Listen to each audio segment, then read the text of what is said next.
नमस्कार साथियों, आप सभी का स्वागत है मेरे YouTube इस चैनल ईशांक एजुकेशन में। साथियों, school teacher competitive examination BPSC द्वारा जो लिया गया था, जिसका एडवर्टाइजमेंट नंबर था 26/2023, उसका आज रिजल्ट जारी कर दिया गया है क्लास 11-12 के लिए, जिसमें अभी फ़िलहाल हिंदी सब्जेक्ट का रिजल्ट अभी अपलोड किया गया है और बाकी धीरे धीरे अपलोड किया जाएगा। आइए हम चलते हैं बीपीएससी के ऑफिशियल वेबसाइट पर और देखते हैं कि सबसे पहले कि इसमें सूचना में क्या दिया गया है, और इसके बाद हम फिर उसमें ये भी देखेंगे कि रिजल्ट किस तरह से दिया गया है। सबसे पहले आप देख सकते हैं यहाँ के रिगार्डिंग दिया हुआ है कि important notice school teacher competitive examination regarding publication of result advertisement number 26/2023। इसका जो नोटिफिकेशन है वो यहाँ पर खुल के आ जाता है। आप यहाँ पर देख सकते हैं कि दिया हुआ है विज्ञापन संख्या 26/2023 अध्यापक नियुक्ति प्रतियोगिता परीक्षा। विज्ञापन संख्या 26/2023 विद्यालय अध्यापक नियुक्ति प्रतियोगिता परीक्षा के परीक्षा फल इस शर्त के साथ प्रकाशित की है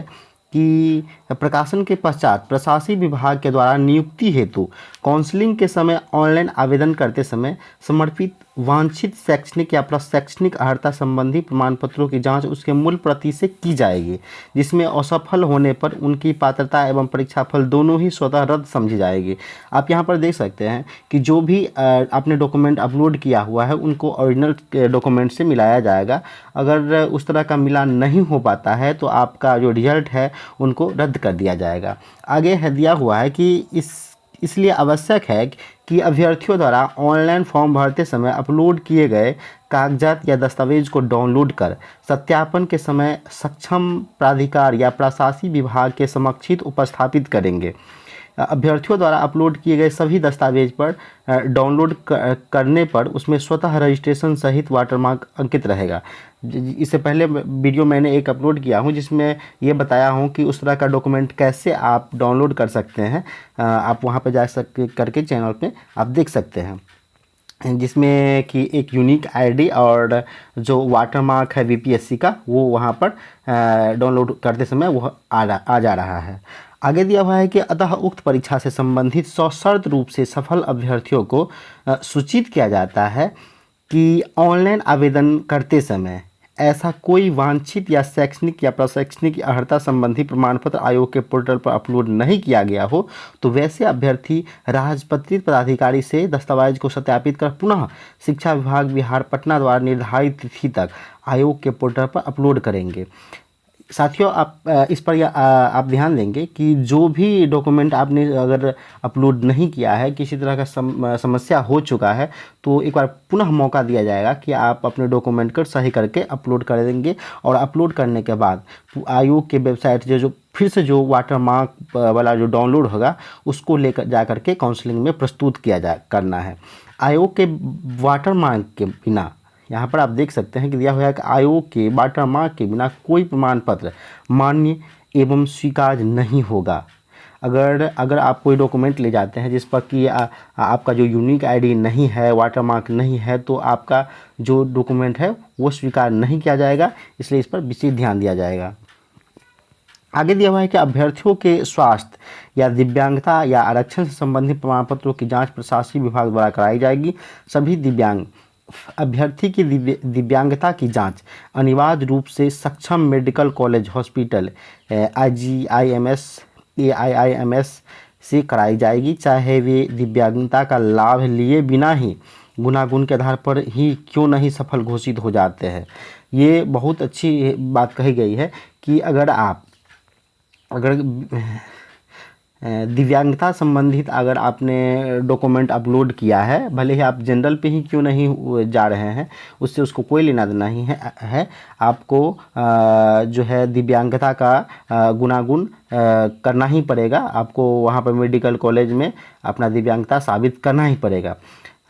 ऐसा इसलिए आवश्यक है क्योंकि उन्हें दिव्यांगता के आधार पर ही परीक्षा में अतिरिक्त समय का लाभ दिया गया। जांच के क्रम में अगर पाया जाता है कि उनके दिव्यांगता का दावा सही नहीं है या सरकार द्वारा निर्धारित मानक से कम दिव्यांग पाए जाने एवं पात्रता स्थापित नहीं होने की स्थिति में ऐसे अभ्यर्थियों को कदाचार की श्रेणी में मानते हुए उनका परीक्षाफल स्वतः रद्द समझा जाएगा और उन्हें दोषी मानते हुए विधि सम्मत अग्रेतर कार्रवाई की जा सकेगी।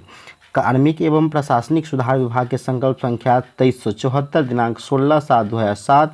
एवं पत्रांक 6706 दिनांक 1/1/2008 के अनुसार लिखित परीक्षा में शामिल सामान्य वर्ग के उम्मीदवारों को 40%, पिछड़ा वर्ग के उम्मीदवारों को 36.5%, अत्यंत पिछड़ा वर्ग के उम्मीदवारों को 34 एवं अनुसूचित जाति एवं अनुसूचित जनजाति महिलाओं तथा निःशक्त दिव्यांग उम्मीदवारों को 72% न्यूनतम अर्हतांक प्राप्त करना अनिवार्य होगा, अन्यथा वे परीक्षा से बाहर हो जाएंगे। उक्त के क्रम में बिहार राज्य विद्यालय अध्यापक नियुक्ति नियमावली 2023 की कंडिका 7 की उपकंडिका 4 में अंकित है कि परीक्षा के पैटर्न का निर्धारण आयोग द्वारा किया जाएगा, जिसमें आवश्यकता अनुसार विभाग से परामर्श लिया जा सकेगा। साथ ही उप कंडिका 5 के अनुसार परीक्षा के लिए अर्हतांक नियत करने का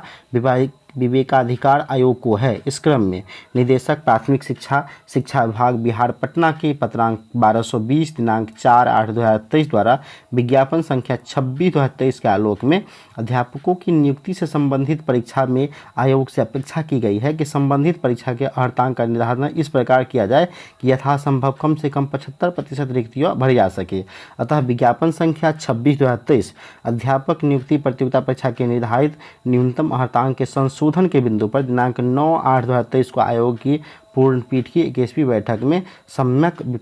विचारोपरांत शिक्षा विभाग द्वारा प्राप्त पत्र के आलोक में प्रकाशित विज्ञापन की कंडिका 4 चयन प्रक्रिया 1 लिखित परीक्षा के विभिन्न कोटि के उम्मीदवारों के लिए अर्हतांक के संबंध में उल्लेखित प्रावधान में निम्नलिखित संशोधन, परंतु कुल रिक्ति अथवा कुल अभ्यर्थी दोनों में से जिसकी संख्या कम हो उसके कम से कम 75% तक अनुशंसा भेजने हेतु आवश्यकता अनुसार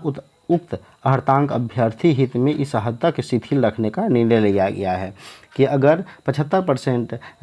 सीट नहीं भर पाते हैं तो